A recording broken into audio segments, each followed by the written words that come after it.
Ayun mga idol, nandito ako ngayon sa Pampanga. Samahan nyo, tara, let's go.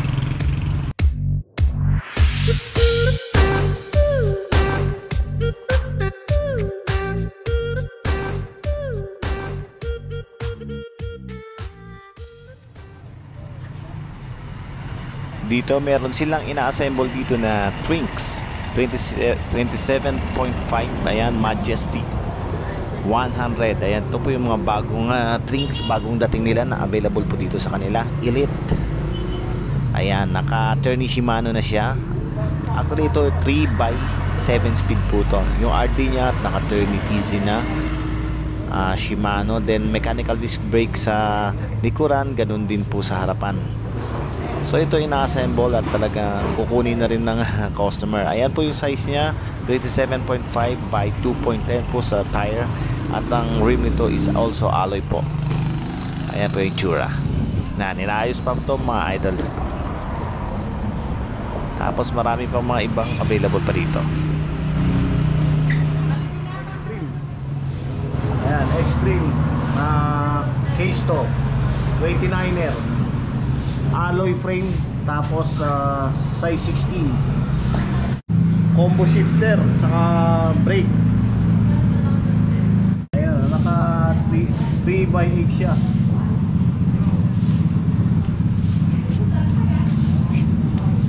Ang FD nito Sunrun 42 tip, tapos naka Sunrun na RD. Ganun din, naka naka mechanical disc brake sa likuran. Ganun din sa harapan. Tapos may na rin ang lockout. Case to stem, ganun din siya. Quick release na rin sa seat post.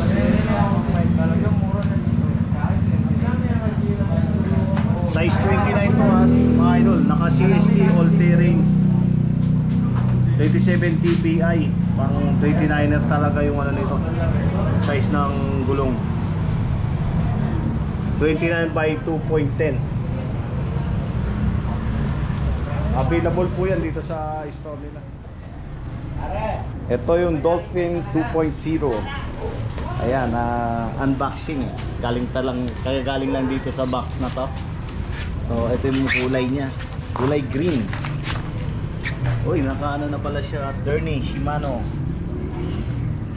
Naka Jaguar, pala yung cable, Jaguar cable siya Ayan. Naka pro wheel na crank. Saka naka Kenda na pala to. Size 20 yung rim niya, then naka Kenda tire. Ang sukat ng Kenda tire niya is 20 by 1.5. 406 po ito yung size ng gulong. Yan po yung 406 ng Dolphin 2.0. Yan, naka telescopic stem, quick release na ina-adjust to para sa height ng mga sumasakay. Ganon din sa saddle, naka quick release din na adjustable. So bubuksan ba to, titingnan natin. Naka revo shifter to, 7 speed. Ayan, naka 7 speed revo shift Shimano. Ayan. Tapos pag in-adjust yung handlebar, naka quick release na rin dito sa gitna. Ganda nitong Trinks na to. O bagong bukas, galing pa sa kahon.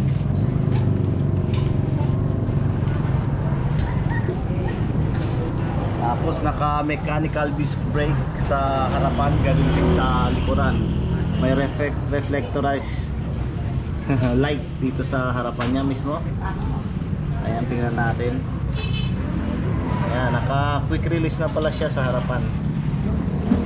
Ayan, mechanical disc brake.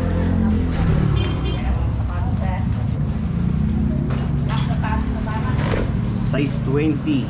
Yung kulay niya, ang ganda ng kulay talaga. So mamaya makikita natin kung ano yung tsura niya mismo sa. Ayan, meron na rin siyang stand.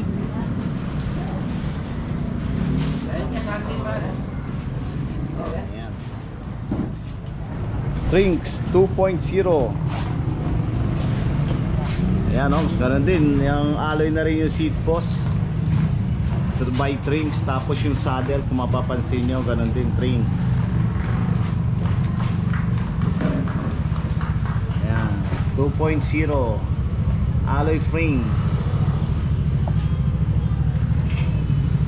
May abang na siya sa carrier sa likuran. Ayan, 7 speed.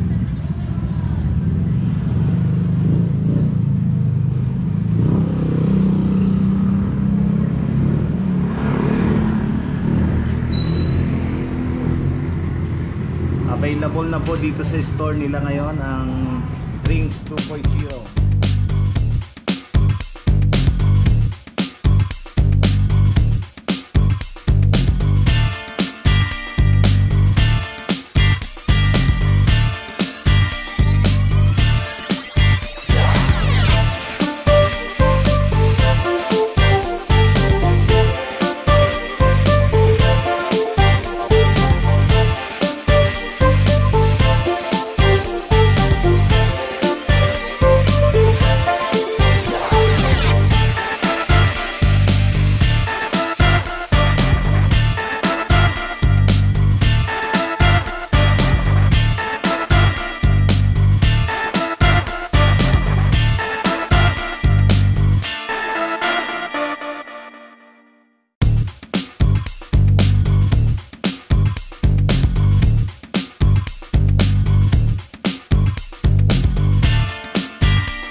Babiyahe kami papuntang Manila. Ay, hindi po, joke lang mga idol. So ito, drive test kami sa mga curb bikes na fully alloy. Ngayon po, gagawa ko po kami ng isang demo para makita nyo kung gaano katibay po yung gulong nitong mismong sinasakyan naming bisikleta na curb bikes po yan. Yan, ang dami namin ang makita nyo sa likuran. So papunta kami dun sa may isang lugar na medyo safe. At sa totoo lang, napakagaan pala ng bike na to, padyakan, at nakaka-enjoy. Naano rin ako dahil yung basket nito sa harapan napakaganda. And ayun po, so ayun, lumiko na sila. Then susunod ako at papakita namin sa inyo kung paano yung demo na gagawin po namin today. Samahan nyo kami mga idol. Ayun mga idol, makikita nyo, ito puro pako to na nakatayo. Ayan makikita nyo, nakataas na dyan namin padadaanin mismo yung gulong ng bisikleta. Hindi lang yan, meron pa kaming ito pang isang itetest namin. Puro bubog naman. Tingnan natin kung mapupunit ba yung exterior. And then ito kasama yung thumbtacks din. Tingnan natin kung yun ba'y sisingaw. Kasama rin itong mga tornilyo. Kung talagang hindi na namin patatayuin lahat yan. At talagang subukan lang natin kung mapupunit ba o talagang mawawarak talaga yan, lalo sa mga bote na yan. At tingnan natin kung sisingaw ba yung mismong gulong. Ayan, tingnan yan, nakatayo talaga ang tutulis niya na. Mga 3 layers, may pang-4 pa. So tara, samahan nyo kami at panoorin nyo ang aming demo. Tingnan natin kung gaano katibay.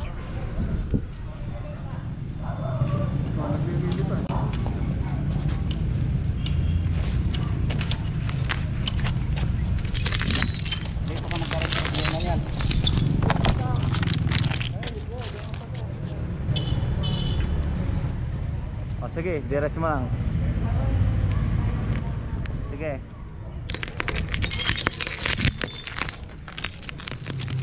Sige.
out to Sir Vin Dizon. Okay, go! Daan nyo na dito.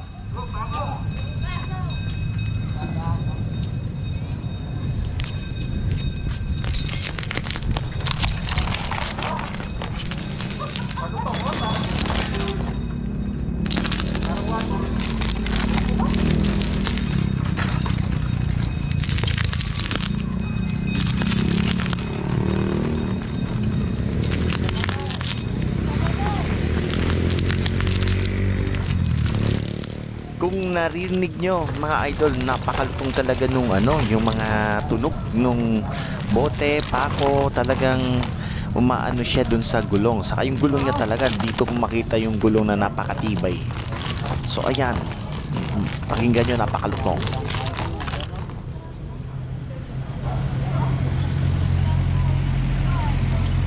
Shout out, Joaquin Clan. Palike. Shout out, what's up, that PN?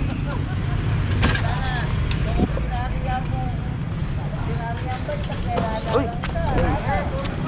Bike to Work by Vin Dizon of TKB. Okay, pagkatapos natin ipadaan dun sa mga bubog at saka mga tornilyo at saka itong pako na to. Ito, pako po yan talaga na 1 inch. Ayan. Talaga makikita nyo talagang na mga natumba. Talagang yan, talagang nasagasaan din. Ganon din, ito yung mga bubog. Ayan o, napakarami. Tapos may tamtax. Ayan. And yung mga tornilyo. Ayan po. So ngayon titingnan natin yung mga bike. Eto, tulad nitong bike na to, may makita kayo. Ayan, tamtax o. Nandyan siya, pero ganun pa rin. Hindi siya naka-flat. Dahil talagang pure rubber po siya, harap at likod.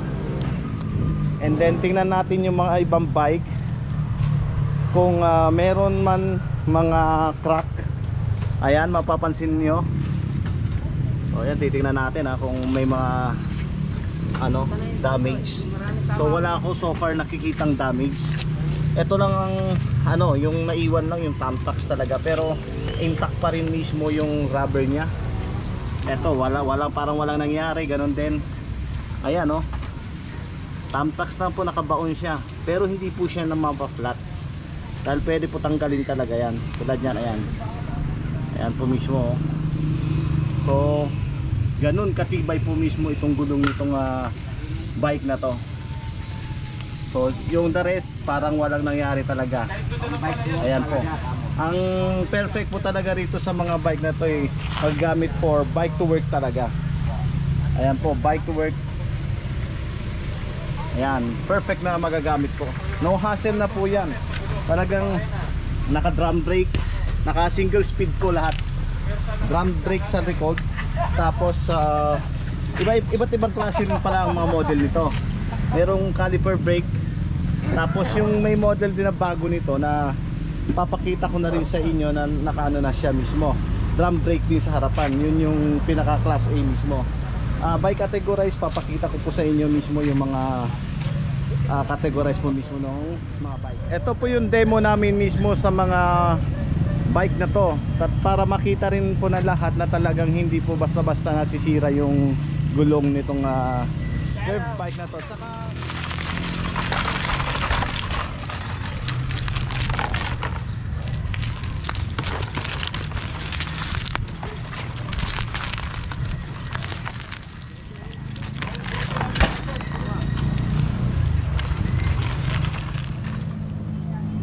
so ayun, pagkatapos namin i-test drive dito yung mga tinesting nating mga gulong nung bike to work bike, ayan po, linilinis na po namin at sinisiguradong walang maiiwan na mga bakas. So ayun, kaway-kaway mga idol. Sige, pako. And then ito, nakita nyo yung pako, ibabaon pa namin talaga. At talagang papakita namin na talagang yon, matibay yung gulong. Wag po kayo mag-alala kapag ito yung gulong ay napudpud na. Pwede naman po ito palitan ng mga replacement, yung mga interior, exterior, kasi may nakaabang na rin po dyan na butas para dun sa mga tube mga interior. So ayan oh, kita nyo, i-ano pa namin yung stapler. So matinding demo na to, talagang sinaktan na yung gulong eh. Ayan, so kaya namin ginagawa, pinapakita rin namin talaga na hindi siya nafa-flat basta-basta. Hindi siya nafa-flat talaga. So ayan oh, kabaon. Ayan, ito pa ang pang finale sa lahat. Binabarena talaga. Ayan oh. Oh, grabe. Oops. Pwede lang. Barena nang ginagamit para makita nyo yung demo, para kakaiba rin ng ano. Ayan oh. Isa pa, last this. Diyan. Ayun. Grabe. Mga idol. Okay, lagyan yung tubig. Oh, ito. Tunan lang kumubuti ha. Oh, bulutin mo yung pako, soy. Bunat ko. Ayan. Pako, tapos doon yung ilagay yung... Cutter to, cutter. Yung side cutter. Tako, wala nang hangin.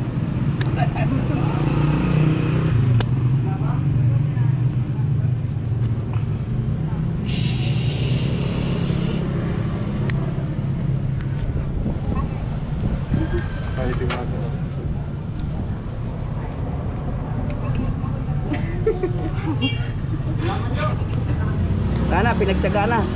Sa bahay.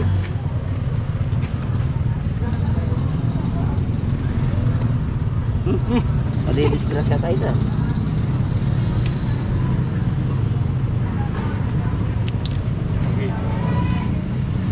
Okay. Dito. Are, video yung buong bike na. Oh, list mo na kayo. Oh, sige. I-drive nyo. Ipa-testing. Drive. Go, drive. Drive. Susundan ka, susundan. Yan. Slow motion.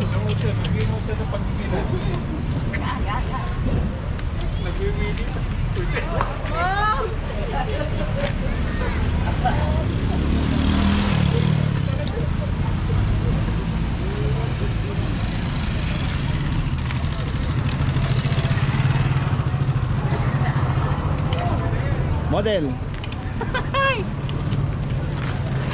Napakita yung mga Eto na yung buong gulong. Parang walang nangyari. Ganyan po yung itsura niya. Kinalas na natin. Ayan po. So ngayon tatanggalin natin tong gulong niya mismo sa rim. At mapapansin nyo yung rim pala nito alloy din. Kaya magaan din. Pareho. Pati yung hubs niya alloy pa rin po. So yung kung mapapansin nyo yung ano, parang hindi nahalata yung ano na ano, nabutasan mismo or inanuhan ng thumbtacks or yung bubog, wala din yung mapapansin. As is pa rin. So ngayon kakalasin. So ito na po yung ano, nakalas na natin sa rim niya. So sir, tingnan natin yung ilalim kung ano, ayan itsura niya. Kung ano itsura yung nasa loob niya mismo. Ayan po. Ayun. Ayan, makikita nyo, ito yung mayroon talaga rubber, pure rubber talaga yung nasa loob po nito. Ayan. So as is, talagang matibay yung pagde-demo natin sa gulong na to. Ayan po yung harapan mismo ng store. At dyan natin mabibili itong mga curb bikes na to na fully alloy. At ganun din, marami sila mga bagong mountain bike at saka folding bike by Trinks. Lahat ng mga product ni Trinks kompleto rin sila. Yan, kay 511 dito sa Pampanga mismo. Ayan, ito yung isang sample na bike. Ayan yun, brand new po itong klase na yan. Fully alloy yan, pati yung mismong basket nyan fully alloy siya. Ayan o. So, ang good news nga pala mga idol, itong mga curb bikes na to, fully alloy, magkakaroon na po ng branch sa Manila and this coming October. At ilalagay ko na lang po yung page, Facebook page mismo dyan sa description mismo ng YouTube channel natin. At dun po kayo pwede umorder. Dun na lang po ang online selling natin. So ilalagay po namin yan sa mismong description po ng YouTube channel natin. At mapuntahan nyo at mag-inquire about price ng wholesale and retail. So ayun mga idol, maraming salamat sa panonood sa aking vlog at sa mga updates natin. Huwag po kalimutan mag-click sa ating notification bell and subscribe po.